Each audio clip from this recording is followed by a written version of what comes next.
ओम शांति।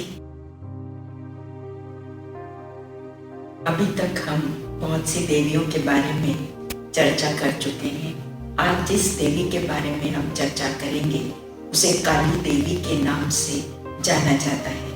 हम सभी जानते हैं कि उनका रूप बड़ा भयंकर और डरावना दिखाया जाता है।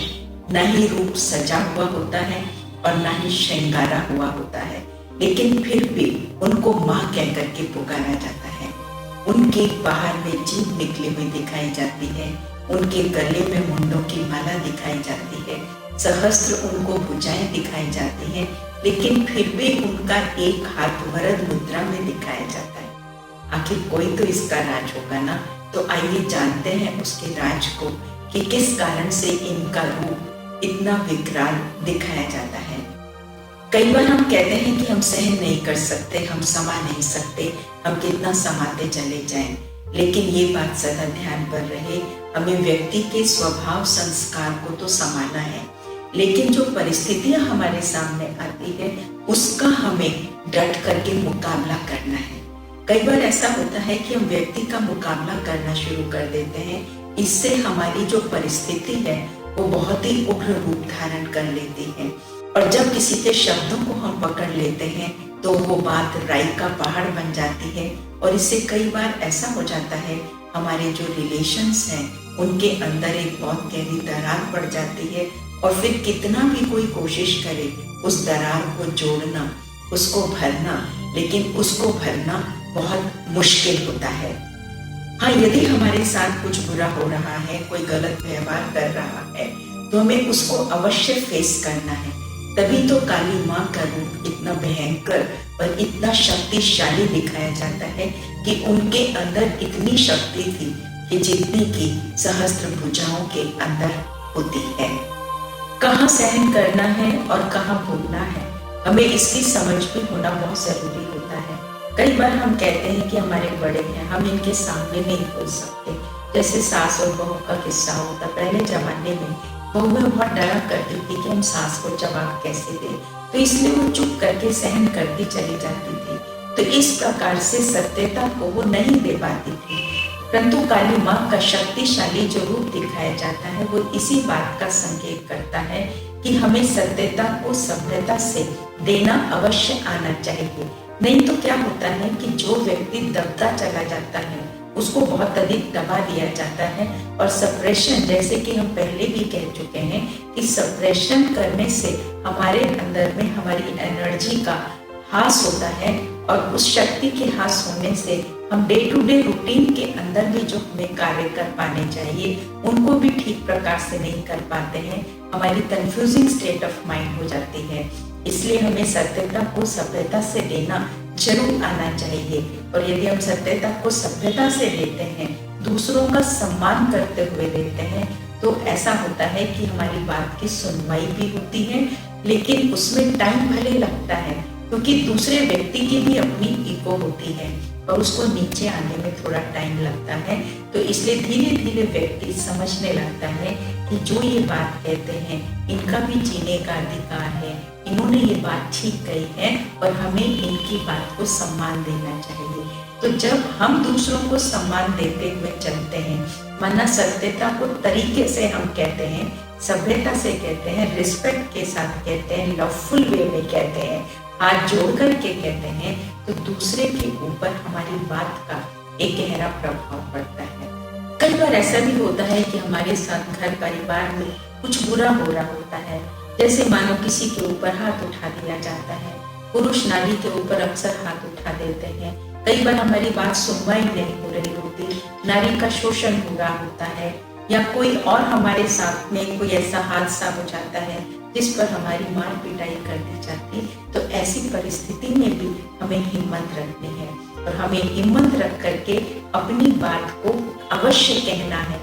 जब इस प्रकार की बात हमारे सामने हो जाती है तो हमें हिम्मत रख करके अपनी बात को बोलना चाहिए, क्योंकि जब हम अपनी बात को बोलते हैं तभी तो उनको पता पड़ेगा ना कि इनके सामने क्या प्रॉब्लम है।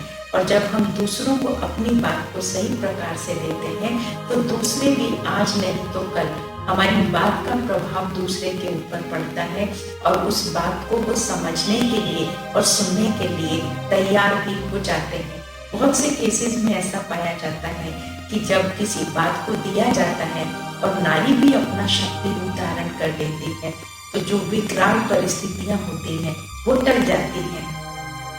ये बात सदा ध्यान में रखनी है कि लोगों के संस्कारों को हमें सहन करना है, क्योंकि हर एक के अपने अपने संस्कार हैं। जब हम उनके साथ संस्कारों में आ जाते हैं और उनकी बात में वाद विवाद करने लगते हैं कि तुमने ऐसा कहा, तुमने ऐसा कहा, आपको ऐसा नहीं कहना चाहिए था, तो संस्कारों में आपस में टकराव होता है, इससे बात बिगड़ती है।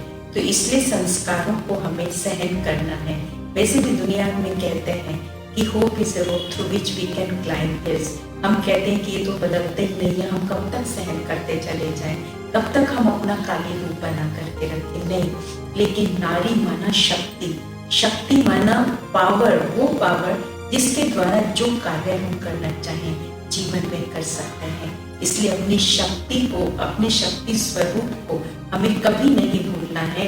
और एक दिन ऐसा अवश्य आता है कि जैसे हम चाहते हैं इस प्रकार का बदलाव दूसरों के अंदर आ जाता है। हमेशा ये याद रखना चाहिए, हर एक को जीवन जीने का अधिकार है, हर एक को बात कहने का अधिकार है, लेकिन ये हमेशा याद रखें, सत्यता को हम सभ्यता से दें। और इसी बात का सिंबॉलिक काली माँ को दिखाया जाता है। हम उसे महाकाली कहते हैं और फिर भी हम माँ कहते हैं क्योंकि माँ के अंदर रहम का भाव होता है, माँ का भाव कल्याण का होता है, माँ का भाव स्नेह का होता है। तो काली माँ ने सदा अपने जीवन के अंदर स्नेह का और शक्ति का बैलेंस रखा।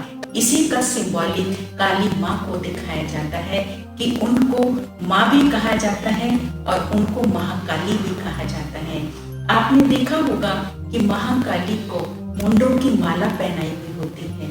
मुंडों की माला जो मुख्य विकार काम, क्रोध, लोभ, मोह, अहंकार और उनका जो सरदार, उनका जो मूल विकार दे अभिमान, जहाँ से ये सारे विकार पैदा होते हैं, इनको हमें बिल्कुल खत्म कर देना है। इसी का सिंबॉलिक उनके गले में ये मुंडों की माला दिखाई जाती है। जब इनका सिर खत्म हो जाता है, अर्थात मेन विकार खत्म हो जाते हैं, तो फिर छोटे छोटे विकार भी धीरे धीरे हमारे जीवन से निकलने लगते हैं। इसी प्रकार से उनकी जीभ लाल और बाहर दिखाई जाती है। जैसे किसी की जब जीभ बाहर निकली होती है तो हम कहते भाई तुम्हें क्या हो गया, तूने काली का रूप क्यों धारण किया हुआ है। तो ये शक्तिशाली रूप का प्रतीक है। और भुजाएं जो सहस्त्र दिखाई जाती हैं वो भी इसी बात का प्रतीक है कि उनके अंदर इतनी ताकत थी जितनी कि सहस्त्र भुजाओं के अंदर होती है। फिर भी उनका एक हाथ मुद्रा में दिखाया जाता है, मानो फिर भी उनके मन में, चाहे कोई कैसा भी उनके साथ बर्ताव करता रहा है, लेकिन उनके मन में कभी भी ये भावना नहीं आई कि इन्होंने हमारे साथ गलत किया है। फिर भी उन्होंने सबके प्रति कल्याण का भाव ही रखा, इसीलिए वो माँ भी कहलाई। तो काली का स्वरूप हमारे जीवन में डे टू डे लाइफ में होना बहुत जरूरी है। तो आइए हम अपने जीवन के अंदर इस शक्ति का भी आवाहन करें, जिसको हम कहते हैं पावर टू फेस, सामना करने की शक्ति। सभी आराम से बैठ जाएं, महाकाली के स्वरूप को सामने लाएं,